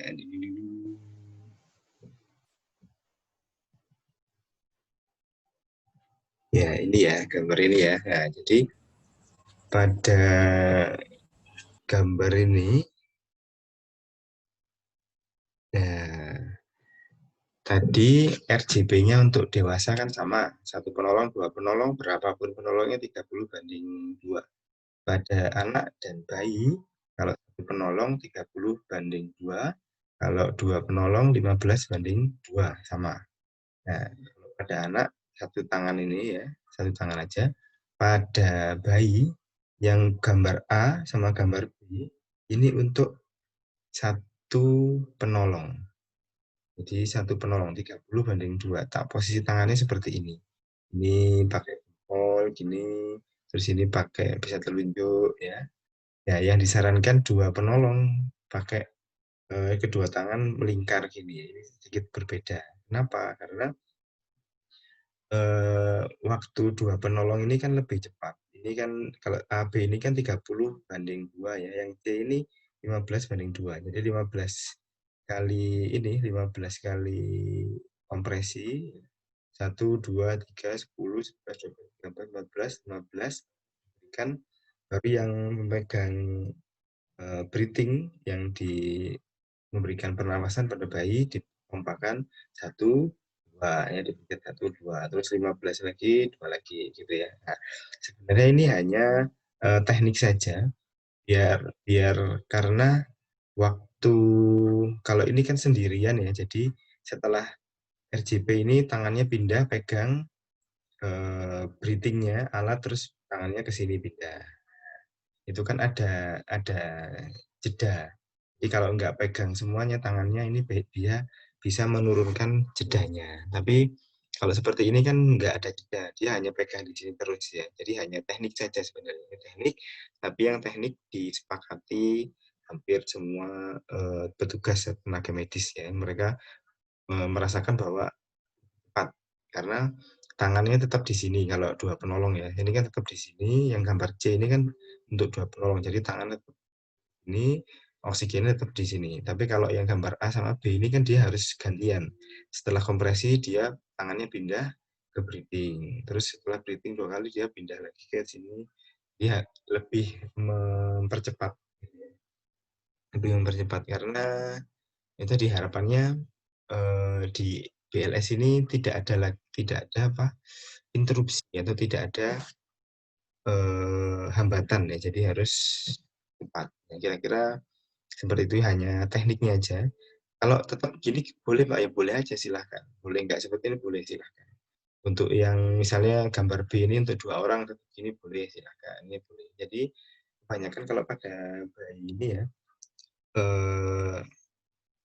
kalau yang gambar C ini nggak gampang capek. Jadi yang gambar A dan gambar B ini gampang capek untuk melakukan kompresinya ya. Gambar C ini yang tidak capek ya kalau pada, karena kan yang kita jadikan kalau anak sama dewasa kan tumpuannya tangan ya, jadi lebih kuat. Tapi kalau bayi kan tumpuannya adalah jari ya, jadi lebih capek. Tapi yang gambar C ini tidak gampang capek. Ini bisa, jadi sebenarnya boleh aja pakai gini dulu, terus capek pakai gini, terus ganti lagi pakai ini, boleh.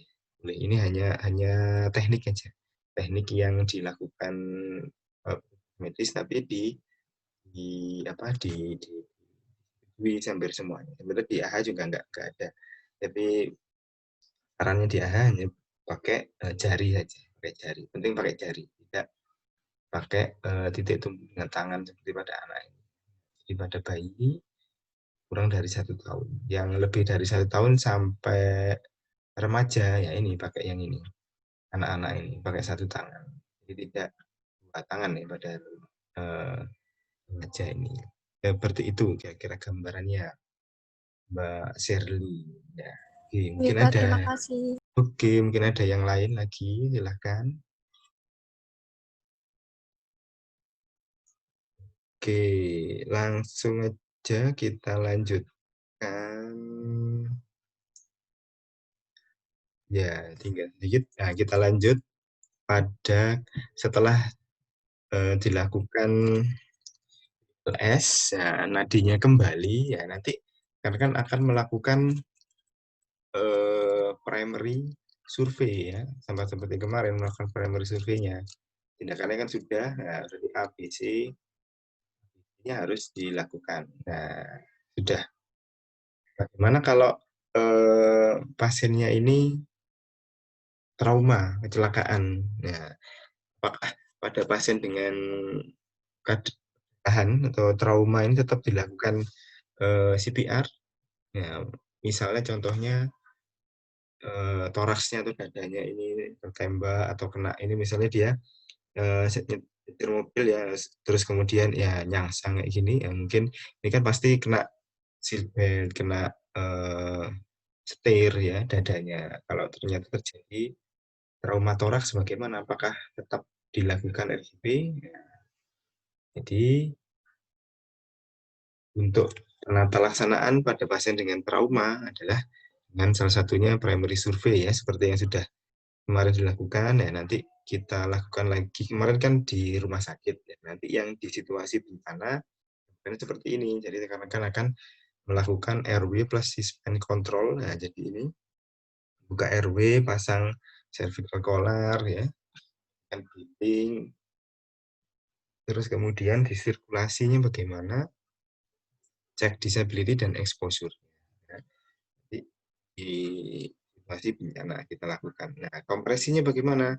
Tetap dilakukan kompresi. Nah, contohnya ini ada juga sama ada trauma di toraks ya, contohnya ini ya, contohnya. Jadi tetap dilakukan RJP. Jadi karena RJP ini kan dasar ya, jadi bantuan hidup dasar. Jadi walaupun pasiennya trauma di toraks ya tetap dilakukan. Walaupun pasiennya ada perdarahan ya, utamakan RJP dulu, baru sambil setelah ada yang RJP, ada yang pernafasan, ada yang pasang infus, nggak memberikan bantuan cairan ya, ada yang ini pegang Davidnya ya, terus kemudian ada yang pasang obat-obatannya. Nah, ini tim di luar rumah sakit, contohnya tim ambulans atau emergency response. Jadi tetap. Nah, bagaimana airway plus suspend control itu? Nah, ini contohnya. Kalau tanpa alat, kalian sudah melakukan ini ya, tangannya. Jadi lehernya ini harus lurus. Ya, ini harus lurus gini. Terus kemudian dipasang cervical collar setelah diukur. Nah, nanti 2 minggu lagi kita akan masang alat-alat seperti ini. Jadi pasang bantal kanan kiri, dipakai kayak gini biar tidak pasiennya nggak noleh-noleh ya. Jadi biar RW plus suspend kontrolnya terjaga. Jadi nanti hasilnya akan seperti ini. Baru pasiennya kalau sudah seperti ini, ya nanti ini kita lakukan di simulasi bencana alam ya. Jadi rekan-rekan, kenapa harus bisa? Karena nanti jadi salah satu kompetensi rekan-rekan juga ya. Jadi gambaran gini ya. Jadi yang pasien kasus yang seperti apa dilakukan seperti ini. Kalau ada trauma atau ada luka pada daerah kepala dan leher, ada luka lecet pada dahinya, kebentur kaca mobil misalnya tadi ya, tetap harus dilakukan pemasangan seperti ini karena takutnya dahinya yang terbentur tapi yang retak pada servikalnya. Akan ada perpindahan energi ya. Kalau ingat di hukum fisika kan ada penjalaran energi ya, itu yang tulangnya bisa mengalami retak. Nah, ini harus pakai RW suspend control. Nah, terus kemudian breathing-nya bagaimana? Kalau tadi kan kalau dia henti jantung, breathing-nya gampang ya 2 kali. Ya, sekarang kalau kemarin kan waktu primary survey diberikan pernafasan, nah, diberikan bantuan nafas. Bantuan nafasnya berapa? Nah, ini contohnya kita hitung minute volumenya. Caranya kita harus tahu volume idealnya 6-8 mili per kilogram berat badan kali RR. Jadi teman-teman harus tahu RR pasiennya dan berat badan pasiennya. Contohnya ini RR-nya 30 kali per menit, berat badannya 50. Jadi 50 kali 6 sampai 50 kali 8. Nah ini. Oh, sorry ini ya 5 Pak, sorry ya 5 kali 6, 5 kali 8 ini ya 300 sampai 400. Terus dikali RR-nya 30. Berarti ada 9.000 sampai 12.000 mili per menit. Nah, kita kan kalau di pembelian oksigen pakai LPM ya, liter per menit. Jadi kita bagi 1.009 sampai 12 LPM dapatnya. Oh, kalau pasiennya berat badannya 50, RR-nya 30, berarti kebutuhan oksigennya 9 sampai 12 LPM. Ini kalau pasiennya mengeluh sesak ya, pasien mengeluh sesak, nanti kebutuhannya 9 sampai 12 liter per menit. Nah, berarti alatnya pakai apa? 9 sampai 12 ini ada yang tahu pakai apa? 9 sampai 12 liter per menit. Nah, ini bisa pakai masker rebreathing atau masker non rebreathing. Tergantung mau yang diberikan oksigen konsentrasi berapa, 90% atau 60%. Kebanyakan pakai yang non rebreathing. Yang enggak ada, yang ada cukupnya kemarin, yang ada balonnya ini ya. Nah, jadi ini caranya, rekan-rekan harus tahu RR-nya pasiennya sekian. Nah, berat badannya berapa? Oh sekian. Oh berarti kebutuhan oksigennya berapa? Nah, langsung ini. Jadi kalau kemarin di ruangan, Dek, dikasih oksigen nasal 3 liter per menit. Ya Mbak, nah, gitu ya. Jadi, atau ya Mas, gitu ya Pak, gitu ya. Jadi perawatnya tidak mengira-ngira, tapi perawatnya sudah menghitung ini, tapi sudah di luar kepala karena saking seringnya. Ya. Jadi ini cara mencarinya. Pasti semuanya sudah pernah gitu, mengingatkan kembali. Nah, terus sirkulasinya bagaimana? Jadi RW-nya aman, breathing-nya sudah diberikan sesuai kebutuhan liter per menit, terus kemudian sirkulasinya berapa, jumlah cairan yang harus diberikan pada pasiennya ini. Ya, ini kan waktu kalau ini sebelum pandemi ya, memang di IGD itu kalau ada pasien datang dengan perdarahan, dengan trauma, ya pakai glove, pakai apron, ya pakai kalau di video tadi pakai face shield juga, ya itu memang seperti itu di IGD ya. Jadi pandemi nggak ada pandemi ya seperti itu karena memang darah ini nanti kalau ada pasien ini pasti berceceran atau muncrat-muncrat gitu ya, jadi biar tidak terkontaminasi. Ya, manajemen shock hipovoleminya tadi RW breathing, sirkulasinya bagaimana? Pertama shock posisi ya, shock posisi itu kakinya diangkat lebih tinggi daripada kepala sama jantung, ya, itu namanya shock posisi. Nah, terus kemudian menggantikan cairan atau darah yang keluar. Nah, bagaimana dan berapa menggantikannya? Nah, menggantikannya ini, menggantikannya tadi ya shock posisi dipasang IV, dipasang infus. Nah, infusnya berapa? Nah, contohnya pakai RL 1000, nah, bisa. Tapi yang disarankan adalah ini ya. Sampai 3-4 kali dari IBL atau minimal 2-4 dari 2-4 kali dari perkiraan perdarahan atau perkiraan cairan yang keluar. Nah, bagaimana cara menghitungnya, bagaimana cara menghitungnya untuk agar ketahuan berapa kebutuhannya. Nah, contohnya ini. Nah, contohnya rekan-rekan bisa masuk ke e-learning nanti. Nah, ini langsung nanti dicoba untuk dikerjakan. Nah, contohnya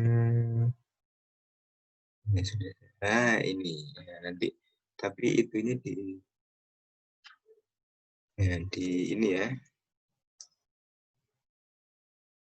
Nah, ini di e-learning ini ya. Tadi tabel ini yang sudah diisi nanti dikumpulkan di tugas ringkasan ini. Terus ini kasusnya ini, kasus PBL nanti diklik. Nah, baru nanti cara penulisannya bisa dimasukin di PBL. Ini materi yang asli dari AHA, ini bisa diunduh. Ini yang bahasa Indonesia, bahasa Inggris. Ini yang 2015 ada di situ. Nah, sekarang kita ajari kebutuhan cairannya berapa. Nah, contohnya ini. Nah, ini silahkan nanti diunduh. Terus kemudian ini kasusnya PBL-nya. Dan Andi usia 30 tahun mengalami trauma kecelakaan kerja. Ya. Tangan kanan Tuan A terkena alat pemotong kayu saat di pabrik. Itu jadi perdarahan pada pasien datang IGD teman-teman kerjanya dengan mobil pickup, pasien datang dengan keadaan penurunan kesadaran, bingung, hanya terdapat respon nyeri. Ya, ini hasil pemeriksaannya tinggi badan, karena tinggi yang tahu tinggi badannya 70, tensinya, nadinya, produksi urin, perfusi dan CRT. Ya, bagaimana cara memberikan rehidrasi atau resusitasinya? Ini langkah-langkahnya ada 3 langkah yang harus dilakukan. Nah, silahkan buka kalkulator gini ya. Silahkan bantu menghitung ya. Nah, langkah pertama adalah kita taksir dulu berat badannya berapa. Karena di IGD kan nggak mungkin pasien datang dengan berdarah-darah, Pak, ditimbang dulu. Nggak mungkin ya, pasti dimarahin keluarganya. Ya, jadi gimana yang ukur panjang pasiennya, kayak bayi ya, diukur panjang, ditempatkan di tempat tidur, diukur panjangnya berapa, atau tinggi badan sama ditaksiran berat badan. Tinggi badan dikurangi 100 kali 90. Tadi tinggi badannya 170 ya. Nah, tinggi badannya tadi 170. Hasilnya berapa? Ada yang sudah menghitung. 170 dikurangi 100. Ada berapa? Ada 70 ya. Nah, dikali 90%. Nah, dikali 90. 63. 63. Nah, itu taksiran ya, taksiran berat badannya 63. Jadi rekan-rekan pertama harus tahu dulu berat badannya berapa. Nah, taksirannya 63. Baru masuk ke rumus yang kedua. Kita hitung EBV-nya, estimated blood volume-nya. Nah, 70 cc per kilogram berat badan. 70 kali tadi taksiran berat badannya berapa? 3. Nah, 63 kali 70 sama dengan 4.410. ya 4.410 mili. Ya. Itu estimasinya. Nah, lalu kita cari pasiennya ini klasifikasinya dia itu kelas berapa dalam kehilangan volume darahnya berdasarkan dari tanda gejalanya ya. Nah, dari tanda gejalanya tadi pasiennya ini berkelihatan. Oke. Ini ya. Nah, nadinya berapa? Kurang dari nadinya 130. Nah, dari nadinya saja mungkin. Lebih dari 100. 120. Terus 34. RR-nya 34. Nah, 30 sampai 40. Oke. Mungkin Terus 43. penurunan urinnya Kalau yang kelas 2 itu 20-30, dia 15. Oh, berarti kelas 3. Kelas 3. Jadi harus tahu tabelnya ini ya, dia kehilangan cairannya ini ikut di kelas berapa. Atau kelas 3. Kelas 3 itu 30-40% dari EBV. EBV-nya tadi berapa? 4.410 dikali dengan 30 misalnya. Jadi 30% kali 4.410 sama dengan 1.410. 1.323. ya ada 1.323. Ini ya, setelah kita menentukan kelas pasien, berapa persen EBV-nya, tentukan perkiraan kehilangan darah. Jadi kehilangan darahnya menurut kelasnya itu adalah 1.323 cc pada pasien ini. Perkiraan kehilangan darah. Nah, berarti pemberian cairannya berapa? Nah, diberikannya kalau pasiennya ini kan pasiennya kehilangan darah ya, harusnya kan diganti dengan darah, Pak. Nah, sambil nunggu darahnya datang, pakai NS dulu atau kristaloid. Pemberiannya adalah 2-4 kali dari perkiraan kehilangan darahnya tadi. Itu harus habis selama 30-60 menit. Nah, jadi 1.323.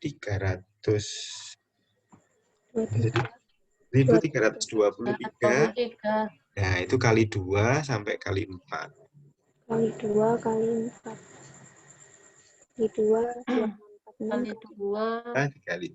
Kalau 1.300 ini dikali 2 sama dengan 2.600 misalnya. 46. Ya, ada 2.600 sampai berapa yang 4 kali 1.323? 5.292. 5.000, oke ya. Misalnya kita pakai yang dikali 2 dulu ya. Nah, kalau yang dikali 2 ini kan dapatnya 2.600. Iya. 2.600 itu berapa botol NS kira-kira? 2,5. 5. 5. Ya. Nah, satu botol kan 500 ya. Nah, jadi kebutuhan cairan Tuan Andi ini adalah 5 botol atau 2.500 lah kira-kira, tadi 2.600 ya, kira-kira 5 botol. Nah, itu harus habis dalam 30-60 menit ya.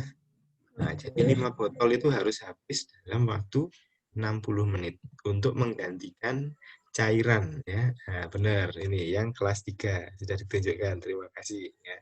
Nah, jadi di kelas 3 itu. Nah. Apa itu? Oke, tak coba balik lagi.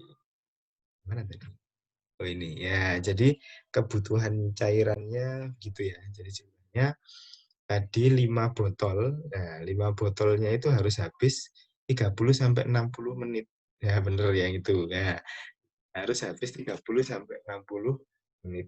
Nah, gimana memberikannya? Makanya nanti saat rekan-rekan di IGD jangan kaget kalau infusnya itu dislong ya, terus kemudian botolnya itu dipencet, diperes, biar cepat netesnya, biar cepat masuk ke pembuluh darah pasien. Ya ini biar habis 30-60 ini ya. Nah, tapi kalau sudah perdarahan kayak gini, nggak pakai pump lagi kayak kemarin ya, jadi langsung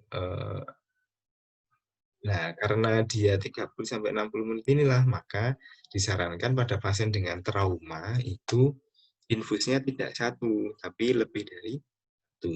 Nah, jadi nanti kalau di IGD pasien datang dengan KLL, perdarahan banyak, ayo dipasang infus 2. Nah, langsung kanan kiri masang infus. Nah, jadi nggak mungkin nggak ada perawat atau mahasiswa yang tidak bekerja. Nanti saat kalau kemarin di ruangan di KMB mungkin ya ada yang rawat luka, pasti kan satu perawatnya, kemudian gantian satu mahasiswa, yang lain menonton. Nah, tapi nanti kalau di IGD itu tidak akan terjadi. Kalau ada pasien datang, pasti semuanya akan mendapatkan bagian karena tindakannya banyak sekali ya. Jadi infusnya 2 kanan kiri di tangan, dua-duanya dipasang. Terus infusnya dari itu kan sudah ada 2 botol, ini diperes. Tadi 2, 2, 4, kurang 1 lagi, kurang lagi. Nah, jadi itulah kenapa di IGD nanti infusnya itu sarannya kalau ada pasien trauma itu minimal 2 infus, 2 infus diberikan. Jadi nggak hanya 1 tapi 2. Mungkin ada yang 3, ada yang 4 di kaki dua-duanya. Nah, itu sangat bisa terjadi ya untuk menggantikan, untuk segera menggantikan cairan ini, karena sarannya dari ETLS ya atau BTLS kan kemarin kan BLS BPGD ya, mungkin nanti juga akan ada mungkin kalau sudah kerja ya, kalau sudah kerja nanti ada BTLS basic trauma atau juga advanced trauma life support ya. Jadi ini harus 30 sampai 60 menit menggantikan cairan ya. Jadi biar pembuluh darahnya nggak kolaps atau nggak kecil ya, jadi diganti. Nah, jadi Eman karena tadi sudah di RJP sudah kembali, ternyata terus kemudian perdarahannya ini masih banyak, nah, ini harus segera diganti cairannya. Nah, itu. Nah, ini yang kasus A ya, silahkan yang kasus B saja, kasus B ini dikerjakan nanti dimasukkan di sini di sirkulasi. Waktunya ya, boleh malam ini boleh atau besok ya boleh, silahkan dimasukkan di ini ya, add new entry ini untuk dimasukkan di sini. Yang dimasukkan adalah hitung-hitungannya, langkah-langkahnya tadi, langkah 1, 2, 3 ya di kasus yang B ya. Itu untuk latihannya. Oke, dari sini dulu materi malam hari ini. Sudah lebih 5 menit. Nah, ada pertanyaan mungkin dari sini tentang resusitasi ya. Resusitasi ini saya gabung BLS dan resusitasi cairan di sirkulasi. Jadi kompresi dan ini apa? Resusitasi cairan. Oke. Ya, ada pertanyaan dari rekan? Habis ini ada kuliah lagi dah. Iya, Pak. Iya, Pak. Ada Jam Mas berapa? Yuri. 20 Sebentar, Pak. setelah panjenengan. Oh, setelah ini ya. Oke, wes. Oke, kalau gitu itu saja. Terima kasih.